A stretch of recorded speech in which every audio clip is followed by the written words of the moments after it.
Bismillahirrahmanirrahim. Assalamualaikum warahmatullahi wabarakatuh. Perkenalkan, nama saya Rabiatul Adawiyah dengan NIM Y1B020077.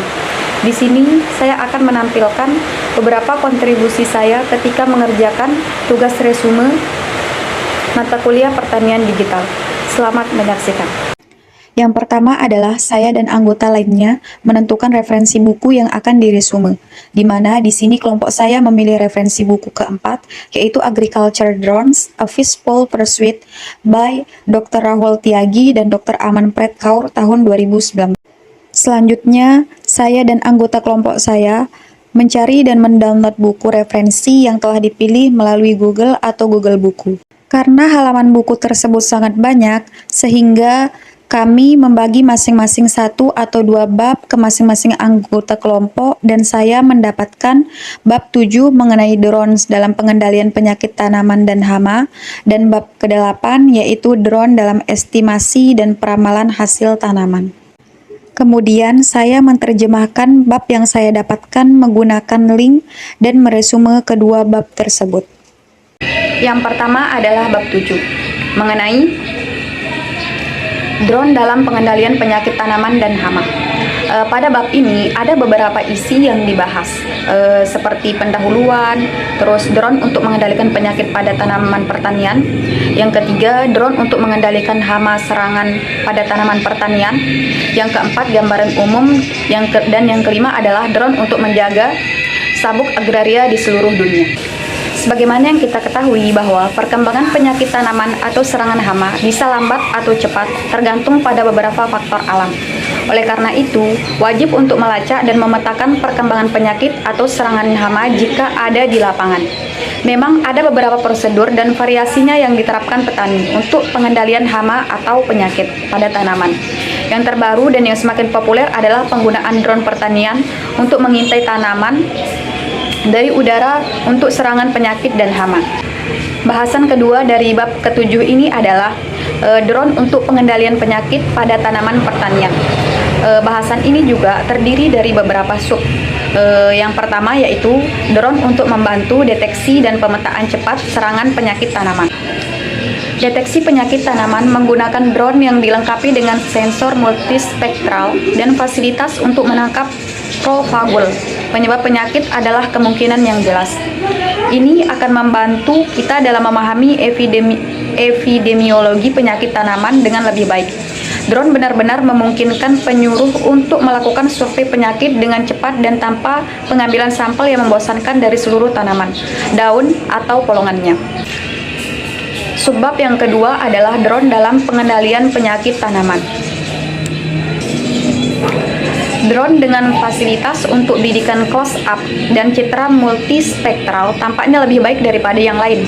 Laporan menunjukkan bahwa sensor multispektral dengan efektif dapat mendeteksi tanaman yang terkena jamur di lapangan. Reflektansi spektral tanaman yang terkena penyakit lebih tinggi jika diukur pada lebar pita 560 sampai 670 nanometer. Selanjutnya, pantulan kanopi yang terkena penyakit kuning karat lebih rendah pada lebar pita inframerah. Refleksi pada lebar pita hijau juga berkurang pada tanaman yang terkena penyakit. Pokok bahasan yang ketiga adalah drone untuk mengendalikan serangan hama pada tanaman pertanian. Nah, pokok pembahasan yang ketiga ini juga memiliki beberapa subbab. Yang pertama yaitu drone untuk membantu deteksi pemetaan serangan hama pada tanaman. Subbab kedua dari pokok bahasan yang ketiga yaitu drone untuk mengendalikan hama yang mempengaruhi tanaman. Drone dapat mendeteksi hama pada tahap yang sangat awal. Kemudian area tersebut dapat dipelajari secara detail untuk jelas kerusakan akibat serangan yang terjadi. Memetakan kerusakan serangga secara detail adalah kemungkinan yang jelas. Data dan peta digital yang akurat dapat diperoleh dengan menggunakan drone. Peta semacam itu secara akurat menggambarkan lokasi yang terkena kerusakan akibat serangga. Drone yang sama juga bisa digunakan untuk melakukan penyemprotan pestisida. Drone yang terbang di atas area yang terserang hama jelas memilih zona tersebut. Pengetahuan tentang keragaman spesies hama dan tingkat kerusakan yang berpotensi terjadi akibat masing-masing spesies serangga sangat penting. Agar efektif, drone benar-benar dilengkapi dengan sensor multispektral beresolusi data yang diperoleh akurat, terperinci, dan menunjukkan investasi oleh spesies serangga yang berbeda. Secara keseluruhan, drone dengan sistem penyemprotan yang efisien lebih aman untuk populasi manusia di sekitar peternakan dan pekerjaan pertanian. Pada saat yang sama, ia menawarkan pengembalian ekonomi yang sangat tinggi. Drone menggunakan pestisida dalam jumlah yang sangat rendah. Jika teknik pestisida dan nozzle tingkat variabel yang digunakan. Namun, fakta yang lebih penting adalah drone adalah taruhan yang sangat baik ketika kita harus menangani bahan kimia berbahaya seperti pestisida. Saat drone terbang sangat dekat dengan kanopi tanaman, pestisida yang dilepaskan mencapai daun. Biasanya, sangat sedikit pestisida yang menetes ke tanah. Yang selanjutnya yaitu 7.3.3, yaitu drone untuk semprot pertanian pohon. Yang selanjutnya yaitu 7.4 atau gambaran umum dari bab ke-7 ini, yaitu drone memiliki jalan panjang untuk melintasi sejumlah penyakit atau hama. Belum ditangani terutama bank data dengan tanda spektral tanaman yang terkena penyakit dan sehat perlu pada akhirnya bisa menggantikan kampanye udara untuk memantau kerusakan tanaman. Adopsi drone untuk mengendalikan penyakit atau hama masih belum sempurna, namun potensi untuk menggunakannya terlalu besar karena hampir setiap wilayah agraris akan membutuhkan bantuan drone untuk mengatur penyakit terkait serangga dan mikroba. Bahasan yang terakhir yaitu 7.5, di mana drone untuk menjaga sabuk agraria di seluruh dunia. Drone akan menjaga tanaman global dan produktivitasnya. Mereka akan memantau penyakit dan hama yang menyerang tanaman. Mereka akan melakukannya dengan terbang secara berkala di atas ladang dan memberitahu pada perlindung tanaman pada waktunya untuk mengadopsi tindakan pengendalian. Perlindungan tanaman global menggunakan drone dan lembaga terkait drone adalah wajib. Ini berfungsi untuk menawarkan tanaman biji-bijian makanan kepada populasi manusia yang besar di bumi. Teknologi drone dikatakan dapat mengurangi biaya biosecurity global tanaman. Yang selanjutnya yaitu bab ke-8. Bab 8 berisi tentang drone dalam estimasi dan peramalan hasil tanaman. Pada bab ini terdapat 3 pokok bahasan, yaitu 8.1 mengenai pendahuluan, 8.2 yaitu drone dalam pemantauan dan pemetaan hasil, yang ketiga 8.3 yaitu drone dalam peramalan hasil. Pada subpokok pendahuluan juga terdapat beberapa bagian, yaitu 8.1.1 mengenai hasil tanaman. Hasil tanaman paling sering mengacu pada panen biji-bijian atau hijauan dari tanaman lapangan seperti sereal, kacang-kacangan, dan biji minyak. Dalam literatur, hasil panen juga dianggap dan disebut sebagai hasil pertanian. Telah dinyatakan bahwa meskipun paling sering mengacu pada hasil tanaman dalam literatur pertanian, definisi dan akurasi yang digunakan untuk menjelaskan kinerja tanaman masih belum memuaskan. Bahasan 8.1.2 mengenai potensi hasil. Hasil potensial adalah hasil gabah yang diharapkan dengan varietas yang paling cocok, mengadopsi prosedur pengolahan tanah, air, dan tanaman terbaik, dan dalam tidak adanya cekaman abiotik dan biotik.